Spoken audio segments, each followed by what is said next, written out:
Hello everyone, this is Dr. Brian MacDonald, author of Practical Stress Analysis with Finite Elements, and this is the next video in our FEA 101 series, which is an introduction to FEA for new users. And this video we're going to be talking about the finite element analysis procedure. So first of all, let's take an overview of the finite element analysis process, and you can see we have this flow chart here. And we have two distinct parts of the flowchart. We have an inner part which is in white and an outer part which is in grey. So this inner part which is in white is the part that most people think is finite element analysis. It's the bit where you're sitting down at a computer and you're building a model and you're clicking your mouse and pressing buttons and so on.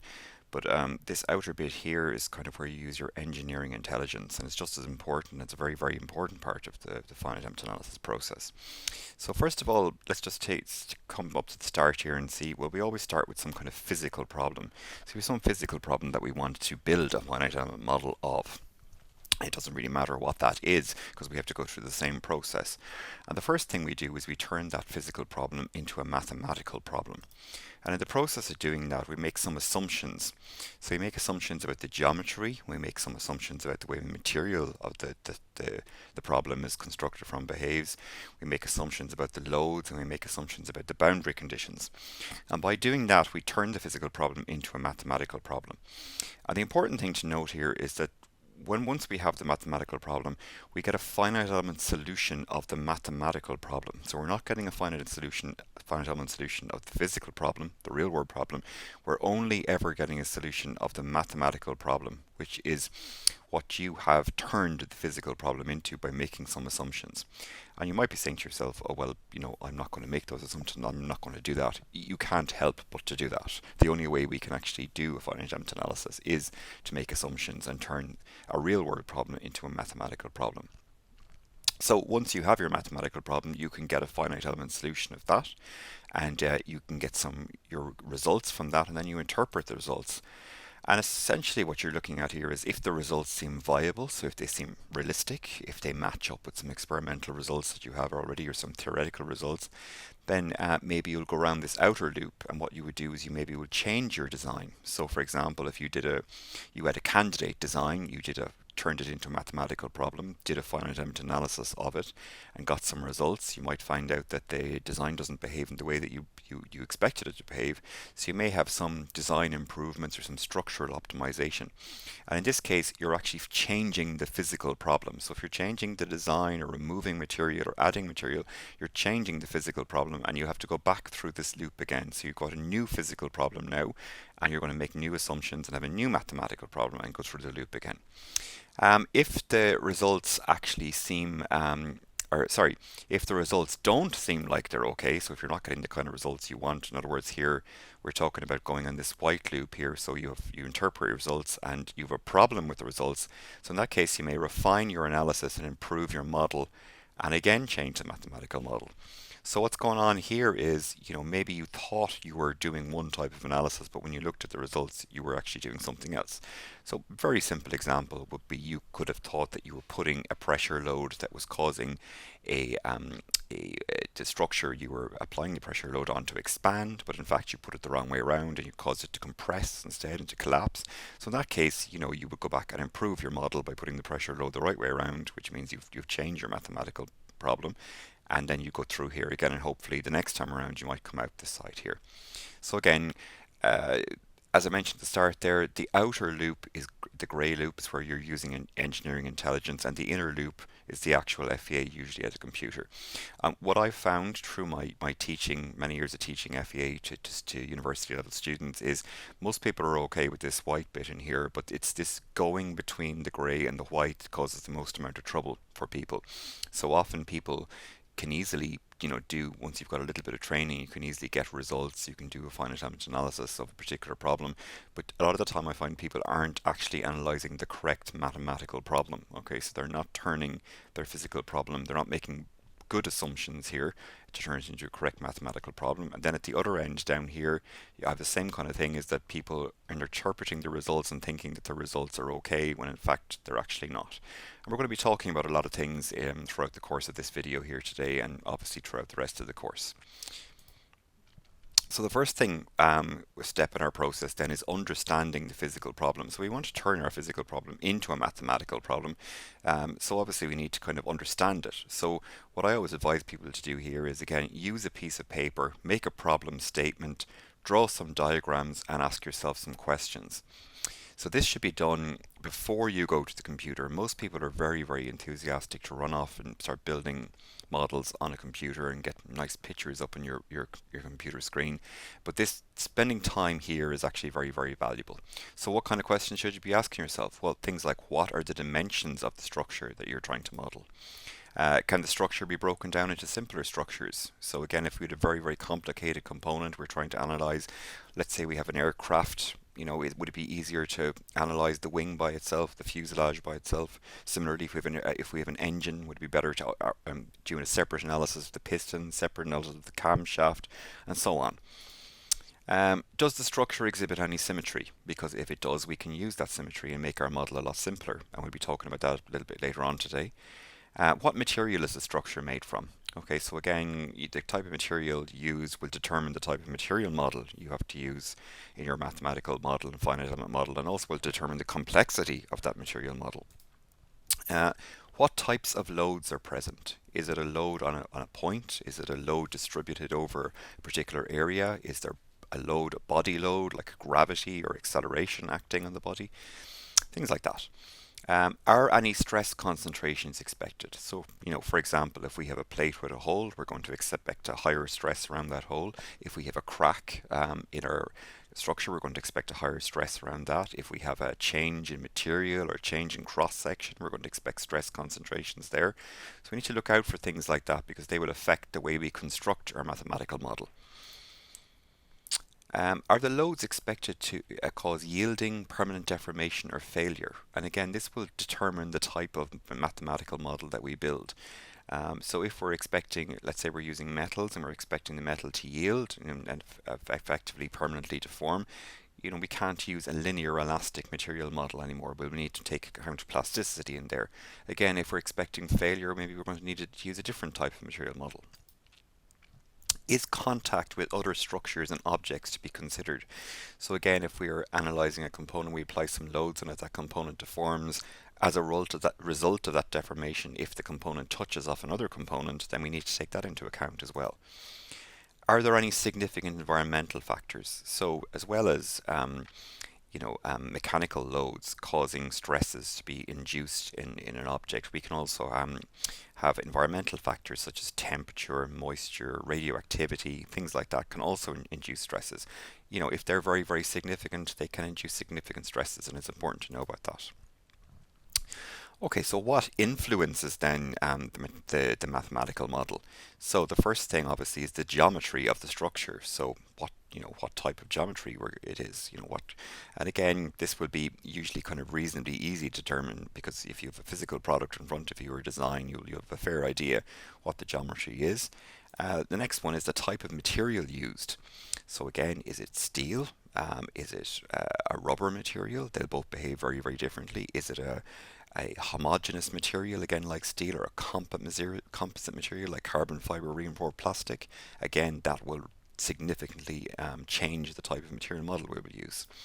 Loads to which the substructure is subjected, are they static loads? Do they change with time? Are we expecting dynamic effects to be introduced by these loads? Are there loads on points? Are they pressure loads? Are there inertial loads? The manner then in which the the structure is supported or fixed. So again, if we have a beam cantilevered into a wall, obviously at the end of the beam it's embedded in the wall, so that's very, very supported or very fixed at that point. And then the manner in which the structure interacts with its environment. So does it touch other objects? We need to consider contact. Is the structure situated right beside a very significant heat source or a very significant radiation source? And finally, then the software and computational facilities available to you trying to do this analysis. So obviously, there's no point in trying to do a particular type of analysis if you don't have the software available to do it, and or if you don't have the computational facilities available. So if you don't have the processing power or the storage capabilities to do a very big analysis, then you can't essentially do it. So let's just go and talk about each of these in detail now. So in terms of geometry, then we have basically these options available to us, talking from a structural mechanical point of view. So we have very simple 1D models like cables and trusses. We've got 1D beams. We've thin 2D models. We've 2D plate and shell models, and we've full three-dimensional models. So let's talk about each of those a little bit. So one-dimensional models are things like cables and trusses. So a truss is a structural member, which is essentially like a line. So I could imagine just a rod with the same cross section along its length here. And all that that rod can do is get longer and shorter. Okay, so we can have one-dimensional trusses that just go in one direction. This example here is a two-dimensional truss, or we can have something like a three-dimensional truss, like a space frame.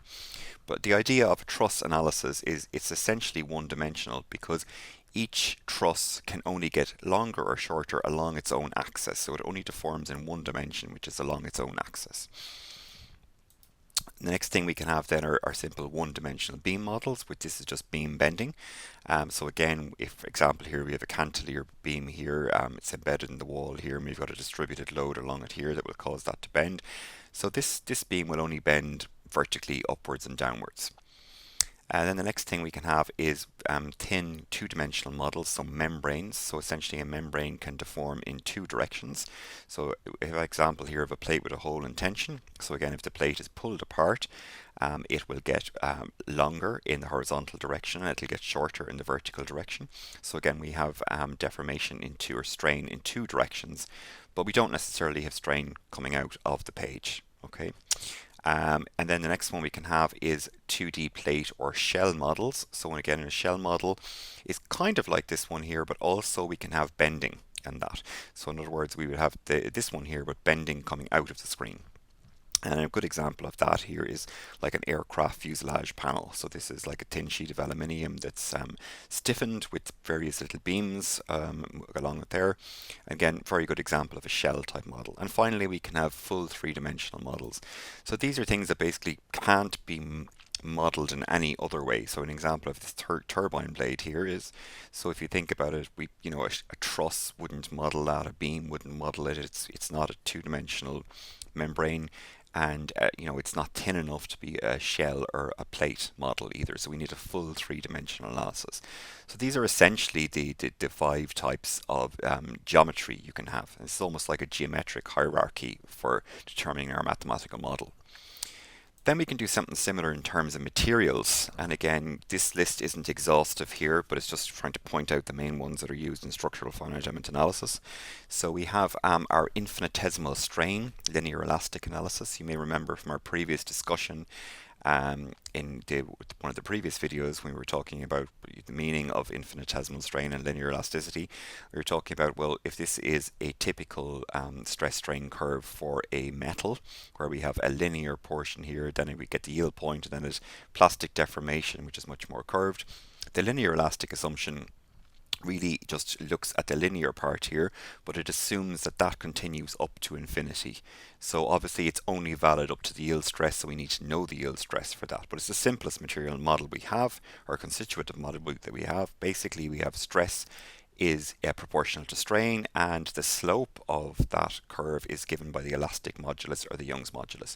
The reason it's called infinitesimal strain is if you look at the size of the elastic region here in terms of strain, it's very, very small compared to the full stress strain response. So the failure strain, if we're talking about steel, might be out here at 20% or something like that, and in here this is 0.2% strain. Okay, it's very, very small.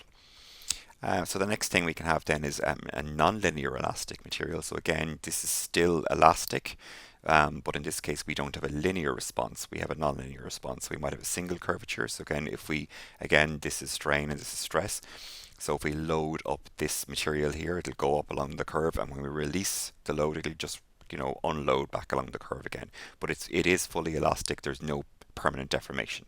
We can also have double curvature, triple curvature, all non-linear and all elastic. The next type of material we can have is a viscoelastic material. So again, as we mentioned in the previous video, this is a type of material that has viscous effects and also has elastic effects. And we gave an example of something like honey. whereby we can put honey between two glass plates and it will still flow like a liquid, but we can pull it apart and we will get some elastic recovery between the two plates as well. Then we can have elastoplastic material models. So this is essentially where we're still looking at this stress strain curve here, but now instead of just considering the linear part, we're also considering the non-linear part, or the plastic deformation part. And in this case here, we can have a very simple model, which is a bilinear model. So we still have our linear model with the slope given by the elastic modulus, and then we can have another line which is the slope given by tangent modulus. Or we've different types of elastoplastic models. We'll get into these later in this course, but we could have a multilinear model, or we could have a power law model. But essentially we're trying to model the strain hardening part of the curve here and model plastic deformation. And then finally we can have various specialized material models, which again we'll talk about these later on in the course. Things like specialized plasticity for maybe things like cast iron. We can have shape memory alloys. We can have gasket models for gasket type materials. We can have damage models that we use for composite materials. So again, things like carbon fiber reinforced plastic or glass fiber reinforced plastic. And we can have creep models, etc. So again, we'll get into all these in detail in another video, but for now, just to be aware of, when we're trying to pick our mathematical model, we're generally speaking coming into one of these categories here. And again, just talking about the same thing in terms of loads. So the simplest type of load we can have is a static point load. So we would use this a lot in things like beam analysis or truss analysis. So for example, this 40 kilonewton load acting on at the end of this element here. So example, these could be two beam elements. So that's node 1, node 2, node 3, element 1 and element 2. And if we wanted to put a point load at the end of that beam there, so we've got 40 kilonewtons. We could also put a point moment on that node as well. That still qualifies as a point load. So, and then the other type here we have is a static distributed load, the next type up, and that's this one here, where the load is distributed along the element. And static distributed loads can also be used on two-dimensional and three-dimensional elements as well. Static pressure loads then are used for things like pressure vessels, obviously. And again, we may use those in axisymmetric models, we may use them in 2D models, we may use them in 3D models. The next type of load then is we can have static inertia loads. So we can have things like gravity. So again, we may want to consider the effects of gravity in our structure. And all of these loads are static, so the word static is before them. So basically time is not coming into it. We're assuming that the loads are applied so slowly that we're not inducing any dynamic effects. There's no vibration induced by the load, how quickly the load is applied. Again, assuming it's applied so slowly that it's a static analysis. Obviously, the next step up is time varying versions of all of those loads. So again, non-static loads, so dynamic loads. And finally, then we can have things like velocities and accelerations. So for example, we could have this wind turbine analysis, and the type of loading we might apply to this is a rotational velocity of, in this case, 1.5 radians per second. So again, turbine blades, analysis of impact and things like that, we would apply velocities and accelerations to different bodies in our analysis.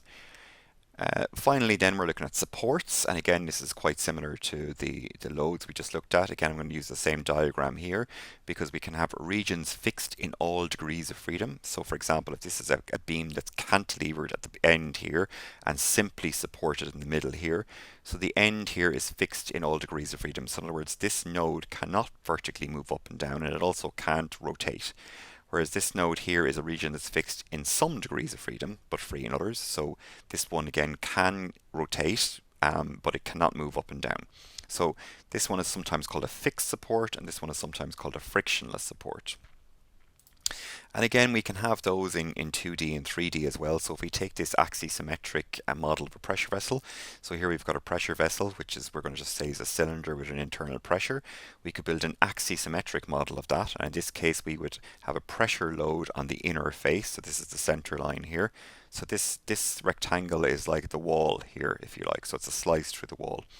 So we've got pressure load on the inner face, and then at the bottom and the top here we have, frictionless supports. In other words, regions that are free in some degrees of freedom but fixed in others. So these ones here are not allowed to move up and down, but they're allowed to move left and right, and that allows the pressure vessel to expand. We could do another way of modeling that would be to do a 3D model 3D solid model of it, and take a slice out of it and model 1/4 of that slice.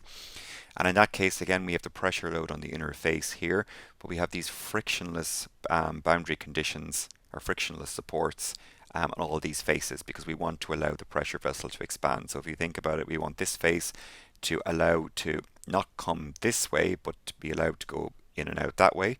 Similarly, this face here is not allowed to go that way, but it's allowed to slide along its own plane. And finally, this top here is allowed to slide along its own plane as well. And that allows the pressure vessel to expand.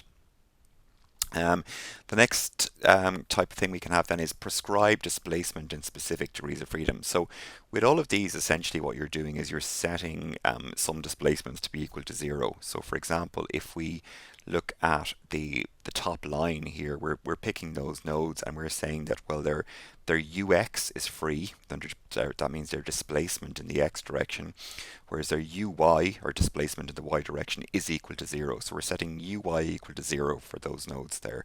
We could also put a prescribed displacement on them. So if for whatever reason we wanted, as well as the pressure vessel and holding it down here, we wanted these nodes to move down by 5 millimeters during the simulation, instead of saying uy is equal to 0, we might say uy is equal to minus 5 millimeters. Okay, so that's another option that's available to us. And again, we'll talk about why we might want to do that later on in this course. The next option we have then is contact surfaces. So again, where you have a structure and during the analysis it comes into contact with another structure, in FEA, unless you define those two structures being in contact, then they will simply ignore each other and pass through each other. Okay, so you must tell them it's important that they come into contact with each other. So a good example of this is a metal forming process like deep drawing. So this is a section through a deep drawing process where we have a punch, which is acting on a workpiece, which is just a flat sheet here. And that flat sheet is clamped here using a clamp onto a die and as a clamping force. And we have a force on the punch here, and the punch moves up and deforms this workpiece into a cup type shape. So here there's an awful lot of contact going on. We have contact between the punch and the workpiece. We've contact between the clamp and the workpiece, and we've contact between the die and the workpiece. So again, in doing an FEA of this, we'd have to define each of those contacts separately. Okay, so again, that's a different type of support. And finally, we can have time varying supports. So we could have any of these supports which turn on and off during a simulation or behave differently as time goes on. And again, we'll talk about that later on in the course. The environment then that the structure is in. So contact we've mentioned already, and we use the example of deep drawing. So again, just another view of it here is if we have the metal we're trying to form in here, clamp between two dies. So this red structure must have contact defined with the punch, the die, and the clamp. Temperature effects then are also important. So if we're modeling something that is subjected to very high temperatures or very, very low temperatures, that's going to affect its structural response. We must take an account of that. So for example, a very good example would be the heatsink applied to a CPU in a computer. So again, there would be thermal effects on this. So there would be a very thermal load applied on the bottom of the structure, which was going to cause stresses and temperature distributions in that structure. Things like fluid structure interaction as well. So again, if we have blood flowing through an artery or blood flowing through a heart valve or something like that, so we're getting an interaction between the blood and the artery wall. So the artery wall is an elastic body, and the blood is a fluid. So as the fluid changes, basically expands, it causes the wall to expand, and similarly as the wall expands, it changes the shape of the fluid, which causes the fluid to behave differently. So you've got the fluid affecting the wall, and the wall in turn affecting the fluid. So you have an interaction between the structure of the artery and the fluid flowing through it. And you can have other types of interaction as well between. We can have a thermal structural interaction, we can have acoustic structural interaction, electromagnetic structural interaction, and so on. In terms of computational facilities then that might affect your mathematical model, so the software available, is it a free piece of software? Did you pay for it? What kind of capabilities does it have? What type of license do you have? Is it a student license, which is often quite limited? Have you paid for the very expensive all bells and whistles license? Is the model size limited? Is it an integrated piece of software? In other words, can you build is there a CAD capability in there? Can you build your model in the software itself, or do you need a separate CAD program, and do you need to import the CAD model into your finite element software, and things like that? So basically, what kind of software you have available to you, and kind of tying into that, what are the capabilities of the software? So what type of analysis does it offer? Static, modal, harmonic, dynamic. Some software will offer all of these, some of them will offer some of these. What kind of material models are available? Again, if you have for example, a piece of software that's designed for finite element modeling of for biomedical applications, it's obviously going to have a lot of material models that are suitable for that, but it may not have material models that are suitable for things like civil engineering, for example, and vice versa. Again, the element types, what element types are available? Maybe you need a very specific one for the type of problem you're looking at. What kind of contact algorithms are available? Again, some softwares are better at this than others, etc. So basically, kind of both of these kind of come together really about what kind of software is available and what kind of do. And then again, these two kind of come together as well: computational power and storage facilities. So I'm talking about computational storage here, and they will affect solution time and model size. So again, depending on what you have available to you, that will affect the mathematical model you can build. So you may want to build a certain type of mathematical model, but some of these may be limiting what you can actually do. So once you've got your mathematical model, then the next step is to generate the finite element model. So again, important to note, we're building a finite element model of the chosen mathematical model. Okay, so you've already made an awful lot of assumptions. Okay, so in getting to here, we've gone through all those assumptions we just had, and we've made assumptions about geometry, materials, loads, boundary conditions. So now we're going to try and build that model. So element type and material model should be very obvious at this stage from what we've just gone through. And the next challenge is to build the geometry of the mathematical model. So kind of hinted on this in one of the last slides, but I gave this example of a pressure vessel subjected to internal pressure. And we talked about two ways you could model this. You could model it as an axisymmetric model, which basically means we take a slice through here, and that slice is rotated 360 degrees around. So it's only a 2D model, but it still behaves as 3D. We could build a 3D model. So this is a quarter symmetry of a slice through here.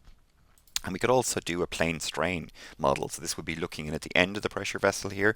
And again, we have a 2D plane strain analysis where we've got the pressure here, and we've got a frictionless support here, which allows this wall to move in and out, and a frictionless support here, which allows this line to move up and down. So again, that will allow the expansion of our pressure vessel.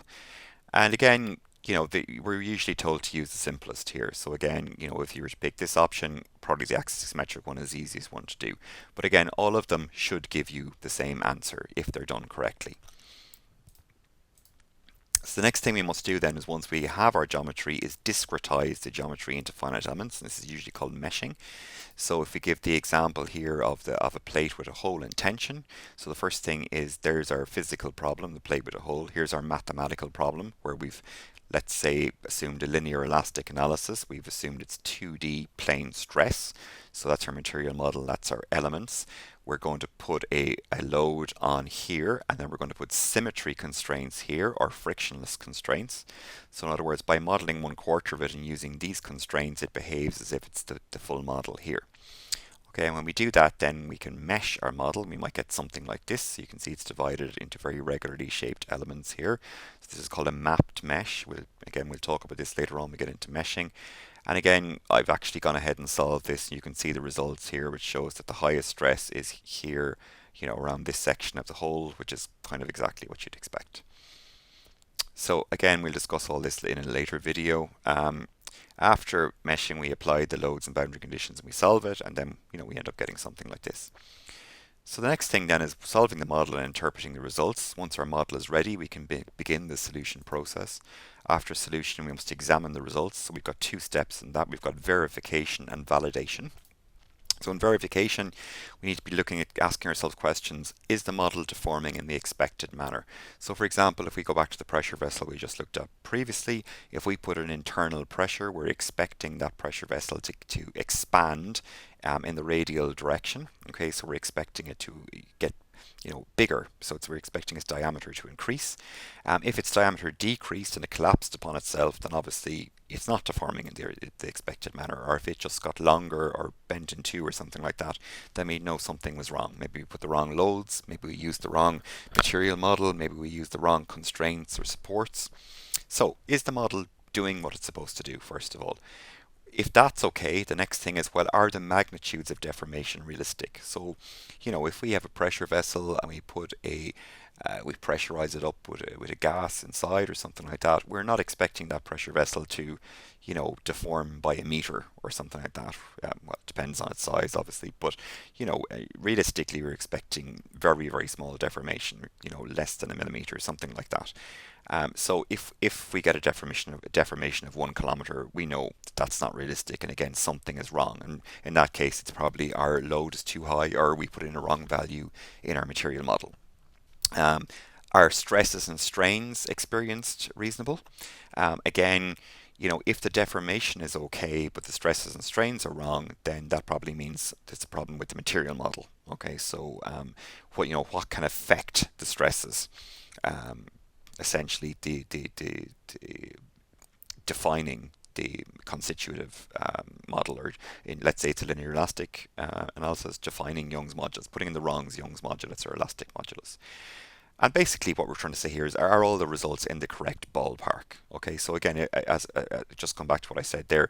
If we're expecting deformations of less than a millimeter and I get an answer of 1 kilometer, then something is way out. We're definitely not in the right ballpark there. So if it passes all these tests, then we can say that the model is verified, or it may be okay. Okay, only maybe. So after all of this, it's a candidate model. So again, it's possible that it can give us good results, but to be sure about that, we need to do validation. So in validation, we're going to compare the results we got to some experimental results, some theoretical results, some previous results, some results published in academic journals, or published in books or things like that. Something that we can validate our result again. And again, this is a very, very important part of the finite element analysis process, and we'll be talking about this in detail in a video to come in a few weeks. And again, are the results similar or accurate to these experimental or theoretical results? So that's just a brief overview of practical finite element procedure. So what did we do? We went through that flowchart and talked about the FEA procedure, about turning your physical problem into a mathematical problem, solving that, and then what you do with the results when you get them. We talked about understanding the physical problem and how to turn a physical problem into a mathematical problem by going through all the steps that we talked about in the previous slides. And we finally talked about generating the finite element model and solving the model and interpreting results. Okay, so that's the end of this video in the FEA101 series. Again, hope you found this useful. As always, there's much more material in the book than I cover in these videos, so I'm just outlining a lot of the material from the book in this video, so please do go and buy a copy of the book if you find this video useful and you want to know some more information. Okay, so thanks very much for watching, and I'll see you in the next video.